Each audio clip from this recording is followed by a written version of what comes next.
So, the mummies decide to go for a spa date. They all separate, and we see Noxie and Paladi deciding to go and have a milk bath. Now, basically, they want to talk about the tensions that they've been having for the last few episodes, and Noxie begins. So she basically says, I don't like how you twist everything that I say. One of the things I noticed is that you twisted my whole thing of me going to Scotland and made it seem like I went there to be like a street lady of the night. And Paladi in the diary sessions, she's like, she feels like us black women, there is a certain standard that we need to uphold when it comes to going into other countries, especially when we're going to white countries.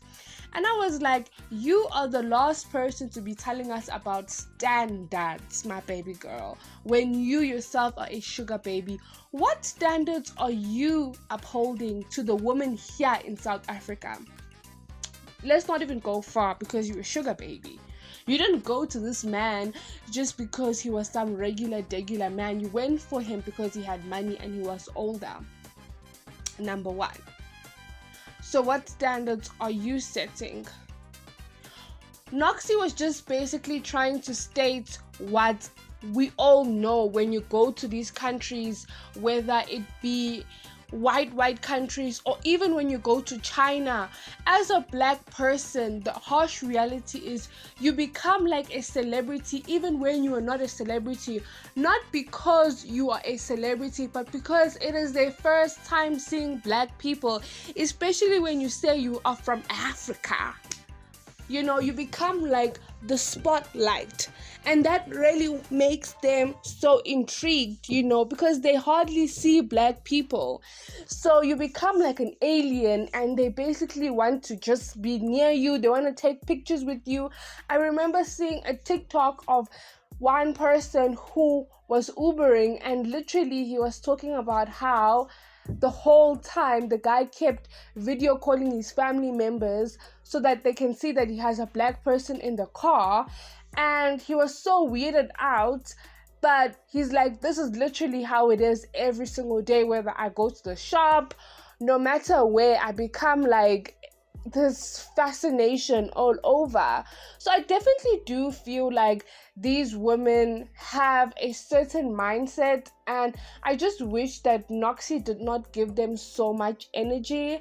But anyway, it moved from that to Paladi basically feeling offense because Noxie kept mentioning how she looks different all the time. So basically she was trying to insinuate that she looks ugly. And I was just like so tired of their back and forth, because I definitely do feel like they are both wrong. I think Noxie's tone and delivery, and she's too straightforward, might offend someone who's sensitive, but I definitely do feel like Paladi has a lot of healing to do from her past relationship to where her life is standing right now. And I definitely do feel like the fact that she cannot be able to have access to her kids whenever she wants, and she might not be financially equipped, and the fact that Noxie has no painful story and they are similar ages, I definitely do feel like she is triggered by that, she's jealous by that, and instead she's literally, unfortunately, putting her insecurities on her. Anyway, Noxie decides to storm off, and each of the ladies decide to call Mrs. J and Mrs. Sunday. Now that didn't go well, because obviously the ladies heard the individual sides and they took their sides. Now, while they were at the Merlot, Happy and Vui were busy talking about the loss of their husbands. Now, one thing about Happy and Decorum. Can you believe she farted in the Merlot? Well, there's another human being there. And I was just like, guys, I hope they actually remove the water and they put a new water, especially when I'm thinking about the milk bath and a setup like that, like, it really started making me look at things differently. Because I mean, you as a human being know when you're about to fart. Why don't you just stand up and actually fart outside the bath? Now we must be swimming in your farts, like, yo. But anyway, they're basically talking about the fact that they both lost husbands, and they lost husbands in a painful way. So both Happy and Vuyi's husbands have cheated on them, and they both passed away with their side chicks. So we all know the story of Happy's husband. He was in a car with his side chick, and he passed away. The side chick didn't pass away, and she basically said that whenever she would try to mourn her husband, people would always say, why are you mourning? Because of the fact that your husband cheated.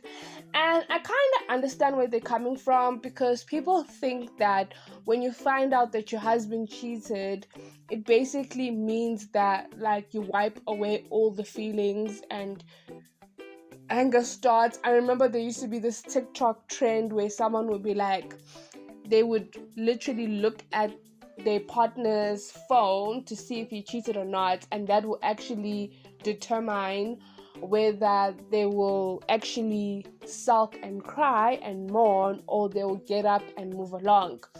But what people forget is, unfortunately, in this reality, is some people don't view cheating as a deal breaker, number one, and number two, it is just one part of who they were. You know, this person Happy loved, this person she shared with for 10 years. This was just more than just her partner, but most likely her best friend, as well as the father of her kids, because she's also mourning the fact that she has to raise kids whose father is no more available. So she basically was talking about when she would post pictures of him, women would be like, why are you even mourning him? Because he cheated on you.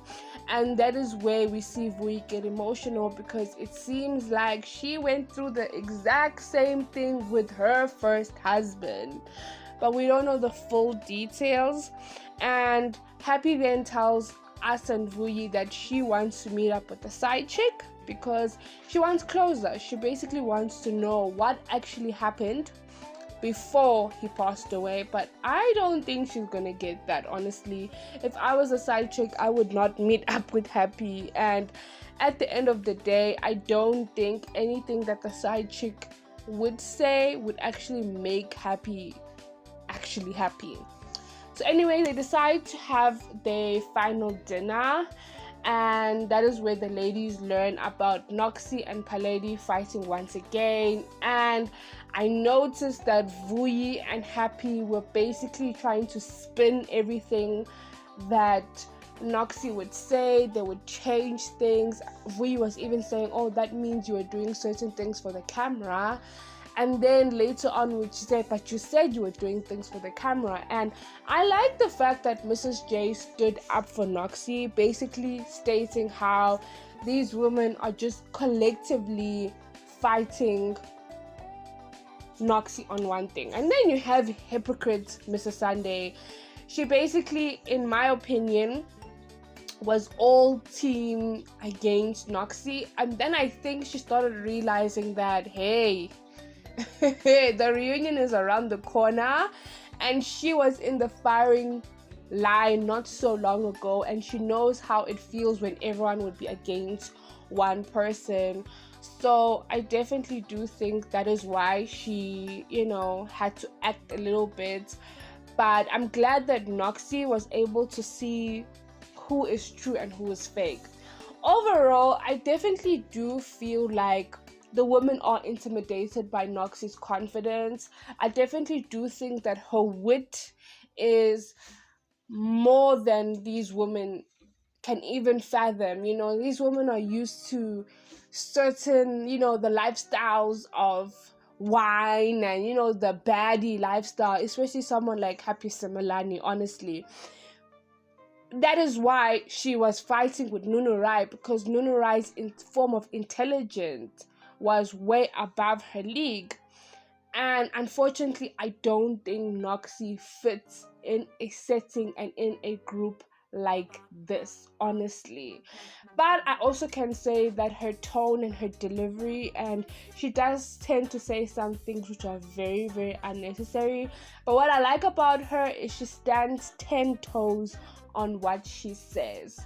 Anyway, next week's episode is going to be very interesting because it seems like it is Happy's daughter's birthday, and it seems like even though the wives have kids which are similar ages to the daughter, it seems like the daughter only invited adults and there are no chairs for the young ones, and some of the mommies actually get offended, especially the mommy of Vui, who's friends with Happy. And I think that is why Happy was crying in the next few episodes about the daughter, because I think that incident really embarrassed her.